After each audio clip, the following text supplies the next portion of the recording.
What if the silence you fear is not emptiness, but ignition? In a culture that keeps score with bodies who touched whom, how often, how loudly quiet flesh is treated like failure, like a room no one wants to enter. Yet listen more closely beneath the hush. Something ancient stirs. The absence others diagnose is not a void. It is a threshold. As Carl Jung warned, until you make the unconscious conscious, it will direct your life, and you will call it fate. The body that steps back from the carousel of desire games stops being commandeered by fate's blind currents and begins to hear its own undertow. Have you ever chosen silence when the world demanded noise? Comment 1 if you've stepped back from the carousel and felt something deeper stir. Comment 2 if you're still searching for that quiet undertow beneath the noise. You've felt it, haven't you? That low, insistent hum that begins only when the noise drops. The world calls it lack, but you sense a pressure forming like a star inside a seed. When you stop chasing the quick fireworks of validation, the lights don't go out. They consolidate. The heat doesn't vanish. It concentrates at the core. Jung would call this the psyche reclaiming libido. Psychic energy, redirecting it from compulsive repetition toward symbolic creation. In the stillness, after abstinence, people speak of vivid dreams, precise intuitions, a strange uprising of presence. Coincidence, or the soul's first whisper finally audible. Modern scripts insist that aliveness equals constant coupling, constant conquest. But what if aliveness is what returns when the body is no longer drafted into proving it exists? When you turn away from superficial affection, you do not become less human. You become more mysterious, more sovereign. The silence becomes a temple, and your stillness an altar light. Those who rely on your performance might be disturbed. Good.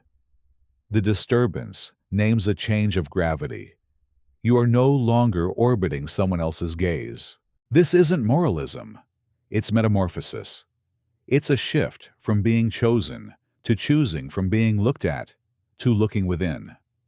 The body that ceases to beg for touch begins to touch something wilder, a memory of wholeness the culture forgot. And this is only the beginning. Stay with the quiet. It is not a punishment. It is a language. It is the soul clearing its throat. What if the quiet in your body isn't proof of absence, but the first note of a deeper music? Contemporary culture misreads bodily stillness as failure, the party you weren't invited to, the proof you're falling behind. But this reading is superficial, like judging a seed by the silence of soil. Jung offers another frame. Psychic energy libido never vanishes. It rechannels.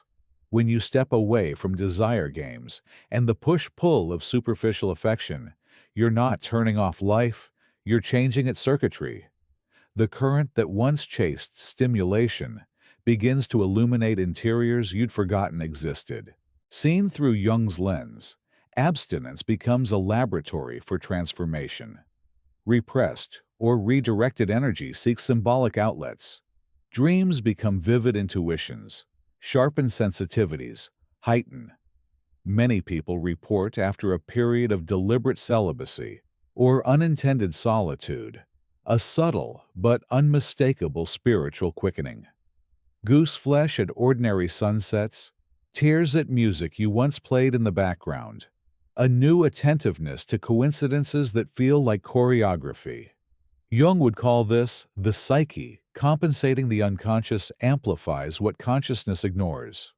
When the body ceases to beg for immediate pleasure, the soul finally has room to speak, and it rarely whispers about what you expected. This isn't an argument for Puritanism. It's a defense of depth. In the noise economy, attention is harvested, spent, and exhausted. But your attention freed from the auction block of desirability returns home. You start hearing your own weather. Vivid dreams arrive not as random reruns, but as telegrams, a childhood corridor you keep walking down, a night ocean that both frightens and calls, a stranger's face that feels like a lost continent. Jung saw dreams as the royal road to individuation, living symbols that stitch the conscious and unconscious into a single fabric. In this light, what the culture calls dry spells are often fertile seasons disguised as drought. The quiet you carry is a key in your pocket, not a lock on your heart. And when you pick it up, you'll discover corridors beyond the nave chambers of memory, instinct, and presence. Which leads us to the next turn in the journey: what happens when the body, without external touch, turns inward? What happens when no hand reaches for you, and you stop reaching back? At first, it can feel like free fall, like a floor you didn't know you were standing on has vanished. That moment of free fall, have you felt it before? Comment 1 if you've experienced that inner pivot toward yourself. Comment 2 if you're still afraid of what might surface in the stillness. But wait. In the hush that follows, another gravity appears. Without external touch, the body doesn't go numb. It pivots. It turns inward, toward a forgotten interior rooms you locked years ago because they were impractical, too intense, or simply inconvenient for the speed of modern life. Jung helps us name this pivot libido. The psyche's life energy is not merely sexual. It is the drive of meaning itself. When it's no longer expended in the pursuit of immediate contact or superficial affection, it seeks deeper channels: symbol, image, intuition, ritual. What looks like abstinence on the outside is often transmutation on the inside. The energy that once scattered outward begins to consolidate into presence. You're not abandoning desire.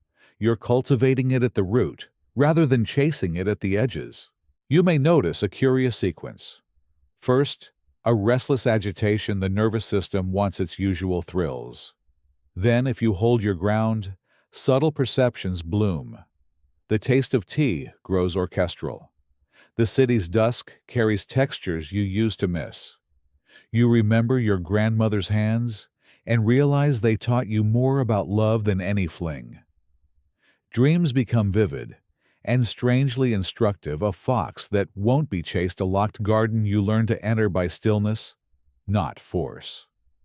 Jung would call this the compensatory function of the unconscious, the psyche offering symbolic nutrients where the ego has starved itself on surface calories.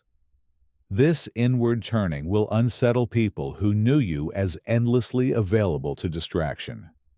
Which brings us to the next movement: why a validation-driven society fears the withdrawn person, and what new sight withdrawal bestows.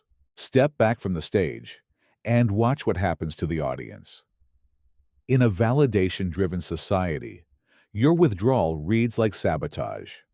People don't just miss your presence. They miss the predictability of your part in their play. You were the dependable laugh, the warm shoulder, the convenient mirror. When you decline the familiar choreography, the flirtations, the strategic absences, the emotional cliffhangers, you become to them unpredictable, mysterious, untouchable. That untouchability is not froideur. It's freedom. You are no longer auditioning for a role you didn't write. Jung's map clarifies this disruption. You have crossed a threshold from persona to shadow. The persona is the mask constructed to be liked. The shadow holds the unlived, unliked, and unapproved. Withdrawal from the desire game doesn't annihilate the persona. It relativizes it. In the silence, the shadow steps forward, not as a monster, but as a teacher. What you used to seek from being chosen, safety worth heat, you begin to choose in yourself. The question shifts from "who will pick me" to "what am I making sacred?" This pivot generates vision. You start seeing patterns in relational dynamics you once called chemistry, really loops of repetition and roles of containment. The masks drop. The game board appears. Self-love enters here not as hashtag, but as heat. You tend to the body as a temple, not a marketplace. You sleep when you're tired. You walk when the mind storms. You stop treating your nervous system like a slot machine. Bodily stillness becomes a bell that summons a different light, one that disturbs people accustomed to dimmer bulbs. Jung spoke of enantiodromia, the turning of a thing into its opposite. Your apparent passivity births an active sovereignty. Your no becomes a yes to a subtler flame. A person without sex or relationship is not a ghost. They might be brighter than ever.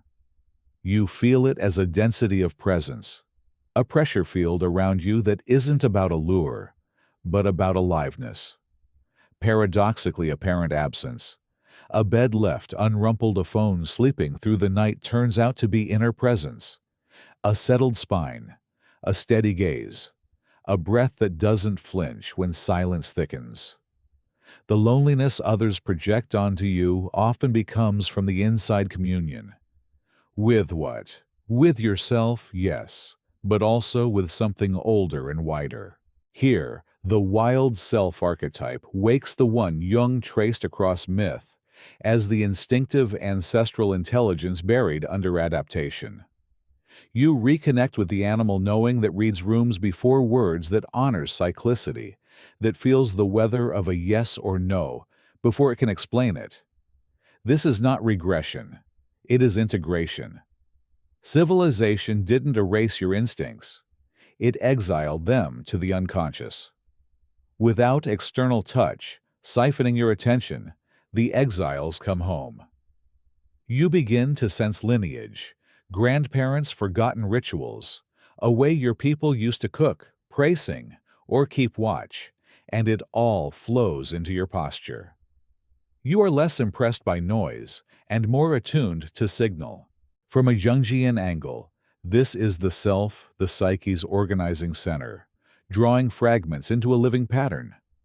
The collective unconscious hums beneath your personal story, and archetypes arrive not as theory, but as texture. You notice the huntress in your boundaries, the sage in your restraint, the lover not as pursuit, but as radiance of attention. You become less audience-dependent. The performance collapses. Presence remains. Not everyone hears this call. Or, rather, not everyone is ready to answer. The calling seems selective, not by exclusion, but by resonance. It finds those exhausted from trading essence for counterfeit connection.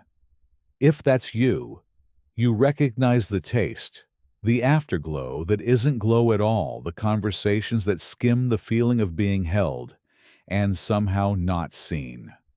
One day, the body refuses. Not out of bitterness, but out of fidelity. Bodily silence becomes strength, retreating into itself to become power. Here, Jung's transmutation of libido comes into high relief. When the organism stops hemorrhaging energy through compulsive contact, Eros refines. You don't become sexless. You become exacting. Attention once dispersed like confetti braids into a rope you can climb. Your senses sharpen. Your values clarify. You experience the world's relentless whisper. Prove you're desirable now as static. And then, something irreversible happens. The soul speaks loudly enough that you can't turn it down. There's no return to ordinary love's low volume. The result is a new selectivity that isn't snobbery. It's stewardship. You are no longer available to arrangements that sedate loneliness while deepening it. You won't exchange affection for company. You won't anesthetize with bodies what must be met with breath and truth. From the Jungian view, projection begins to fall away. You stop draping gods and demons over strangers, and meet them as they are, and yourself as you are. It is startling how much drama evaporates when you no longer need anyone to fix a feeling you are capable of holding. There comes a pressure point, sudden decisive, when the expectations you absorbed as absolutes become unbearable. Not the outer noise, but the inner commandments: be desirable or be nothing, be paired or be pitied, move fast or move on. In this breaking, you feel less like a rebel and more like a witness to implosion. What you've denied, your need for rest, your craving for sacred timing, your repulsion toward performative closeness, returns as fate. As Jung warned, what we refuse inwardly reappears outwardly as compulsion, accident, or crisis. Bodily silence signals the emergence of something greater because it interrupts the compulsion cycle. When you stop auto-consenting to the timeline, you meet the nervous system that consented without you. It shakes it, argues, it pleads for the old rewards. You breathe, you stay, and you watch the storm pass. This is not punishment. It is passage. The unchosen quiet becomes a chosen threshold where your life begins to prefer you to your programming. The phenomenology of this moment is unmistakable breath that wants to deepen tears that arrive without narrative memories surfacing with new angles. You remember the first time you felt invisible at a party and the way you learned to perform brightness. You see how love became theater, desire became sprinting, and sprinting became identity. Withdrawal stops the show, and for several nights the silence is terrifying. Then you hear it the backstage with all its pulleys and ropes, and people shouting cues, your inner machinery. You begin to renegotiate. The persona hushes. The shadow approaches without menace. The animus, the inner bridge to the mysterious, places a hand on the dimmer switch and says, "Let us adjust the light." After the break comes the ache. You feel a longing that refuses old names. It is not for a person, a night, or even the relief of being held. It's for a self-place you haven't reached, but somehow recognize. Jung would say the self is calling, drawing the ego toward wholeness through symbols, dreams, synchronicity. Abstinence, reframed as a portal, initiates individuation. You begin to withdraw projections from lovers and would-be lovers and reclaim them as inner figures. The rescuer you begged for becomes the inner protector you cultivate. The muse you chased becomes the creative current you court alone. The emptiness that follows isn't a void, it's preparation space. Temples are built by clearing. Artists start on blank canvases, not cluttered ones. Your psyche clears a space for authenticity and waits to see whether you'll populate it with noise or nectar. You notice the difference. Noise fills, nectar nourishes. You learn to taste your own signals, a tight jaw that means no, a warm abdomen that means yes, a sudden dream of a locked house that means your privacy needs defending. Individuation doesn't demand celibacy forever. It asks for sovereignty now. Crossing the portal, you meet a paradox. You feel more solitary and more companioned than ever. The solitary part is obvious. The companioned part comes from within. Your soul's voice, once a whisper, becomes reliable, company quiet, insistent, strangely practical. You may still ache for touch, but you no longer mistake touch for truth. The longing remains, but now it points home. The journey is not gentle. Unease and invisible anguish arise as you step away from familiar contact. Belonging, which once hinged on playing the desire game, thins. You become for a time illegible to old friends and incomprehensible to family. They read your silence as sulk or stunt. You know it as ritual. Still, the initial aftermath can be brutal. The phone quiet on a Friday, the bed wide as a field, the mirror not offering applause. Doubts swarm. Did I choose wrong? Am I wasting youth? Will I wake up at 40 or 70 and regret this season of refusal? Jung calls this the beginning of the shadow encounter. The adapted validation-thirsty part of you trained to smile through depletion refuses to pretend. Ego panics because it is losing its primary currency being chosen. In this phase, temptations resurface with uncanny timing, an ex-texting at midnight, easy invitations that promise warmth without witness opportunities to be adored without being known. Life seems designed to test your resolve. It is. Not as punishment, but as pedagogy. Have you ever resisted the easy way back those texts? Those fleeting distractions? Comment 1. If you've stood your ground and faced the ache. Comment 2. If the lure of comfort still pulls stronger than the call to transform. Many retreat here to lukewarm love arrangements that don't hurt, but don't heal. If you stay through tears, a different shaping occurs. You begin to break cycles not by force, but by awareness. Each temptation becomes diagnostic. What feeling was I hoping someone else would hold for me? Each refusal becomes a small initiation. I can feel this and remain.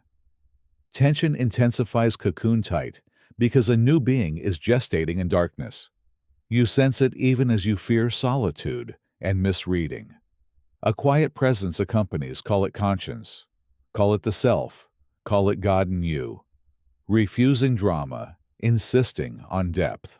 Here, the archetypal feminine for all genders reveals itself as the bridge between consciousness and mystery, the anima in Jung's terms.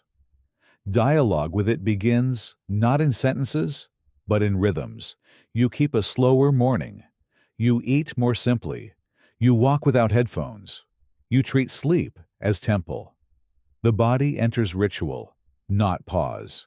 It learns to fold restlessness into inquiry. What frightens me about absence? What bargain have I made with the gaze of others to feel real? These questions hurt and heal.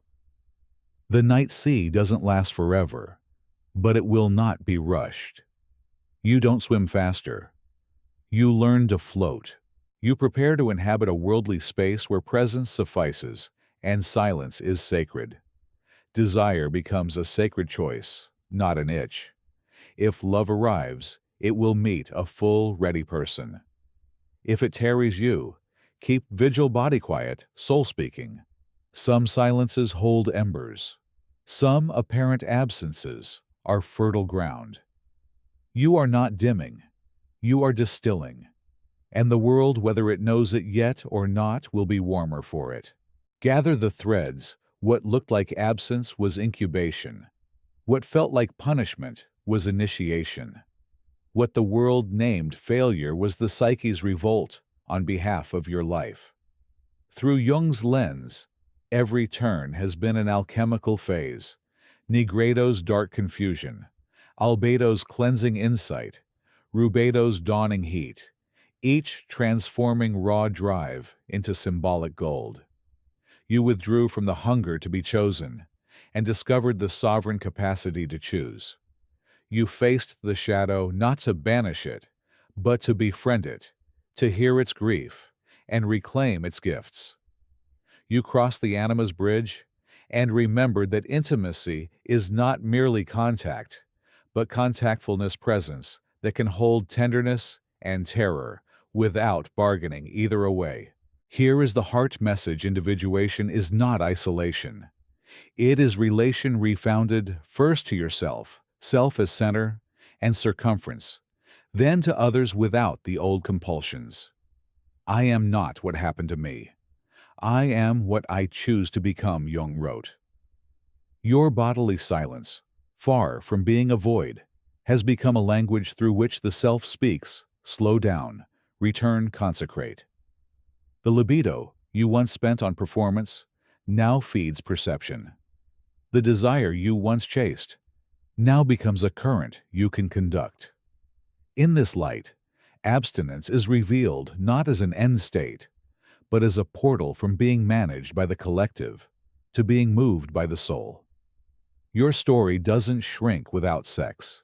It scales down into roots, up into stars, out into a world newly readable, because you are newly real.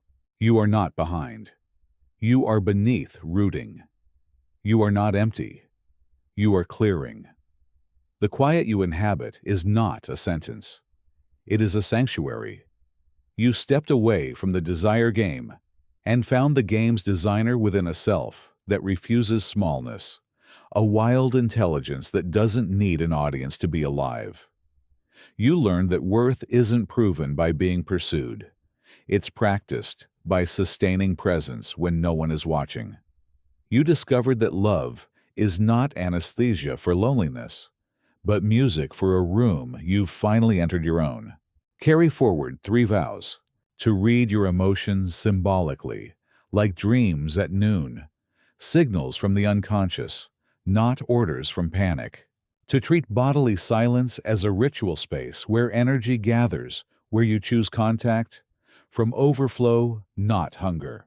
To meet others as whole because you have met yourself as whole, companionship as accompaniment, not completion. Let your days become devotional in small, ordinary ways. Make tea like a prayer. Walk like a question. Journal like a conversation with the anima's lantern. Sleep as if visited by teachers. When desire stirs, honor its voltage without rushing to discharge it. Trace it back to its meaning. Ask what it wants for you, not from you. When old patterns call, remember that cycles break by awareness, not force. When doubts whisper of wasted time, answer with presence. Nothing lived is lost. Everything is transmuted. You will love again differently, not to be rescued, but to be witnessed, not to fill a gap, but to share a garden. The partners who can meet the fire you've become will not fear your light. They will arrive carrying their own. Until then, keep vigil. Let your body be quiet and your soul speak. Some silences hold embers. Some apparent absences are fertile ground. What you once called lack is already gestating a rarer identity, clear, steady whole. Remember Jung's hard mercy. What you resist not only persists, but grows in size. You did not resist your longing. You resourced it. You did not suppress your eros. You sanctified it. You transformed the need to be chosen into the power to choose. This is your individuation in motion, messy, luminous, real. If this text names something already pulsing inside you, nameless nostalgia not fitting the urge to retreat, trust it. Keep going. Share what you're learning, so others might not fear the night sea. Leave a comment for the future you, who may need proof that you were brave here. Every word can be a seed. Every silence can be soil. Let your days become a simple ritual of remembering you are not alone. You are awakening. Have these words mirrored something alive in you. Comment 1 if you feel yourself awakening into presence. Comment 2 if you're still walking the threshold, gathering courage with each step.